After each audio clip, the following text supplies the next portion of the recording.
तर चेहऱ्याचे निरनिराळे प्रकार काय आहे, चेहरा कसा असावा, कसा त्या चेहरा म्हणजे दुःखी असावा, सुखी असावा, चेहऱ्याचे कित्येक प्रकार घेत आहेत. त्याप्रमाणे त्यांनी त्याच्यावर घेतलं. त्याचप्रमाणे मला असं दिसलं की याच्यात उन्हाळा याच्यावर तिघा जणांनी त्यांनी भाष्य केलं. एक म्हणजे अंजली नवांगोळी भाष्य केलं, दुसरं शेवटच्या त्यांनी भाष्य केलं, आणि तिसरं मला असं वाटतं की यांनी एक ऊन थोडेसे सावली वैशाली गावांनी यांनी भाष्य. तर उन्हाळा म्हणा, आता एखाद्याने आनंद, बालकृष्ण आंबेडकरांनी आनंदी आनंद घेतला, तर प्रत्येक कविता ज्या होत्या काही गेय होत्या, काही गद्य होत्या. आता गेय कविता म्हटलं आणि गद्य कवितेला हा मुक्त छंद आहे. आता कोणताच जर छंद नसेल, कारण कविता ही एक तर पूर्वीच्या प्रमाणे केशवसुतांच्या म्हणण्याप्रमाणे किंवा बाकीच्या मासी मर्डेकरांच्या म्हणण्याप्रमाणे ती छंदोबद्ध असावी, वृत्तबद्ध असावी. पण नंतरचा काळ जो आहे तो केशवसुतांनी थोडासा हलका केला की कशाला ती बांधून ठेवायचं कवितेला एखाद्या वृत्तात बांधलं, एखाद्या चढून बांधलं तर कशाला बांधायचं, म्हणून ती मुक्त असू द्या त्या कवितेला. पण मुक्त कविता म्हटल्यानंतर गाडी कुठे जायला लागली, कारण काय की मुक्त म्हणजे काही त्याला बांधिलकीच नाही. पण त्याला कुठेतरी जर छंद आला तर त्या छंदात जर ती कविता ती कानाला छान म्हणजे जर कानाला सरस वाटली तर ती असं कविता सुद्धा ठरते. आता याच्यात त्यांनी भाषा कशी केली आहे बघा. राम गणेश गडकरी म्हणतात, शब्दामध्ये अर्थामध्ये प्रसारामध्ये काव्य नसे, शब्दामध्ये अर्थामध्ये प्रसारामध्ये काव्य नसे, नाना रंगी वस्तू पैन सौंदर्याचा देश बसे, उंची किल्ला शिल्पदार शोभा म्हणजे काव्य नव्हे, काव्य कराया जित्या जीवांचे जातिवंत करण्याचं. ते जातिवंत करण्याचं राम गणेश गडकरी म्हणतात. जातिवंत गडकरी काय, प्रत्येक कवी जातिवंत म्हणायचं का? कधी कधी काय होतं, साहित्यिक हा जो शब्द आहे, मला असं वाटतं सुरेश सावंत त्याला ॲग्री होते, हा फार मोठा शब्द आहे, हा सोपा शब्द नाही आहे. प्रत्येक जण थोडंसं एखादी कविता केली की कवयित्री म्हणतात. हे लक्षात घ्या की एखादं पुस्तक कुठलं घ्या, एखादं तुम्ही त्या ह्याच्यामध्ये छंदोबद्ध बघा आणि मग त्याला कवयित्री तुम्ही म्हणण्याची ती दुसऱ्याने म्हणूया.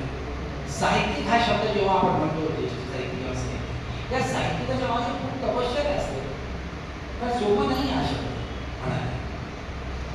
कारण त्याच्यासाठी तुम्हाला त्यातलं मर्म जाणायला पाहिजे, त्याच्या गर्भात शिरायला पाहिजे. अंधाराचा अधिष्ठान असल्याशिवाय प्रकाशाची उत्कटता अनुभवता येत नाही. डोळ्यावर पापणीचं पांघरूण असल्याशिवाय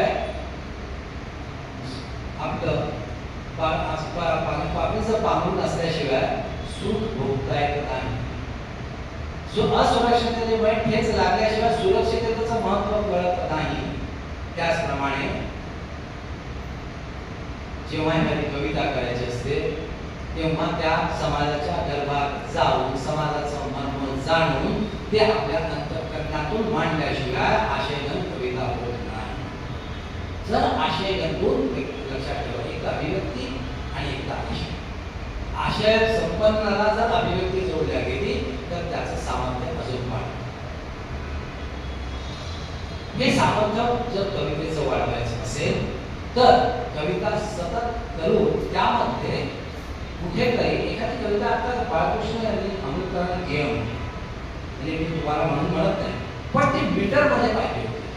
कारण काय, कुठेतरी तुमचे शब्द जर एकसारखे, जर मात्रा जर एकसारख्या असतील तर त्या मीटरमध्ये येतात. मीटरमध्ये बनणारे कायदेशीर एकसारखे त्यांना भरपूर अनुभव आहे. कारण जेव्हा तुम्ही म्हणता तेव्हा ते शब्द इकडचे तिकडे सरकले आणि मात्रामध्ये आले नाही तर ते मीटरमध्ये आल्यानंतर तुमची गाडी, गेअरची गाडी घसरत जाते. तीच नसावी म्हणून ती मात्रामध्ये मात्रा मोजा. मात्र तुम्हाला कोणालाही मोजता येईल मला असं वाटतं, कारण ह्रस्वाच्या मात्रा एक आणि दीर्घच्या मात्रा दोन कोणालाही मोजता येईल. म्हणजे आता हा काही वृत्तबद्दल बोलत नाही आम्ही, साधा मात्रा. त्या मात्रामध्ये समजा एका ओळीत जर 15 मात्रा असेल तर दुसऱ्या ओळीत जर 16 झाला तर चालते. पुढे तरी तो आलापमध्ये किंवा म्हणण्यामध्ये तो त्यामध्ये तो सामावून घेऊ शकतो. पण तुम्ही एका याच्यात जर 12 मात्रा असतील, दुसऱ्या याच्यात जर 17 मात्रा असतील आणि गेय म्हणाला गेला तर त्या ती गाडी घसरत जाते. कारण त्या तर हे जुळण्याचा जो प्रयत्न आहे ना, हा प्रयत्न म्हणजे हा प्रयत्न जर असेल, मला असं वाटतं कविता छान. आता ही जी म्हणतो मी ही बांधून ठेवता येत नाही, जसं म्हटलंय तसं कविवर रेंदाळकर यांनी सुद्धा म्हटलं. काय म्हणतात ते, हे निसर्ग मृदुपाद देवी तुझे, त्यांना लक्ष देवी म्हटलंय कवितेत. हे निसर्ग मृदुपाद देवी तुझे, तुझ्या कशाचं ह्या यमक शृंखला खाणं द्या. कशाला या यमक शृंखला आहे त्या कशाला खाणं त्या सोडा, त्या सोडायला हवा, असं त्यांचं म्हणणं आहे. पण मंगेश पाडगावकर काय म्हणतात की यमक पाहिजे. यमक असेल तर त्याची कवितेची जी गेरता आहे ती गेरता उंचीला पोहोचते. आणि गेर म्हणजे तो जो शब्द आलेला असतो, जो गेरचा शब्द आलेला असतो तो चपळकपणे आणला पाहिजे. जसं गदिमांचे तुम्ही ऐका, त्यांचे काव्य आहे गदिमांचे. तर गदिमांच्या ह्याच्यात कसं आहे की एखाद्या गदिमा म्हणजे सेनापती, आता एखाद्या शब्दांच्या सेनापती, एखाद्या सेनापतीने असा हुकूम द्यावा आणि म्हणावं की शब्दा तुला कुठे बसवायचं आहे, त्या शब्दाने म्हणावं की मला घ्या, मला घ्या, मला घ्या, ह्या शब्दांना घ्या म्हणणार गदिमा.